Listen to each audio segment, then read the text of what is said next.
Berdasarkan hasil rapor forum lalu lintas di Dinas Perhubungan Dishub Kota Palembang, mulai besok tanggal 7 Januari pukul 6 pagi akan diterapkan uji coba sistem one way atau satu arah selama 3 hari di Jalan Rudus.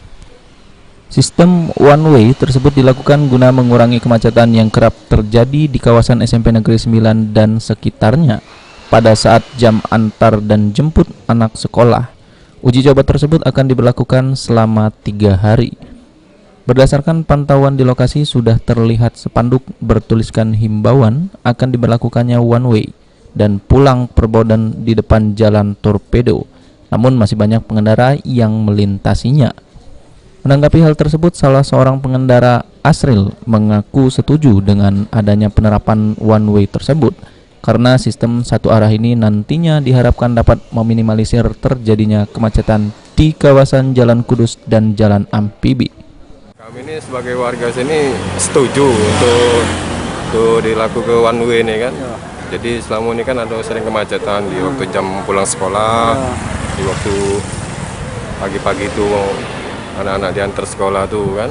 Jadi dengan adanya one way ini harapan warga di sini nih supaya lancar jalannya, tidak ada kemacetan lagi, tidak ada keributan apa-apa lagi lah di sini. Sementara itu pengendara lainnya, Rizky, mengaku sudah mengetahui akan diterapkannya one way di Jalan Rudus ini dan ia berharap one way juga diterapkan di Jalan Amfibi karena jalan tersebut akan berdampak kemacetan ketika Jalan Rudus ini diterapkan satu arah. Aku sih kalau yang di jalan sini nih emang lancar Kak, emang lancar. Nah tapi masalahnya tuh kalau yang ke arah pasarnya itu, ke arah pasar jalan sampai Amfibi, ya? Nah Amfibi itu bakal macet. Soalnya yang dari simpang situ kan tutup dia, jadi tidak boleh lewat sini, dia belok kanan. Nah itulah masalahnya itu.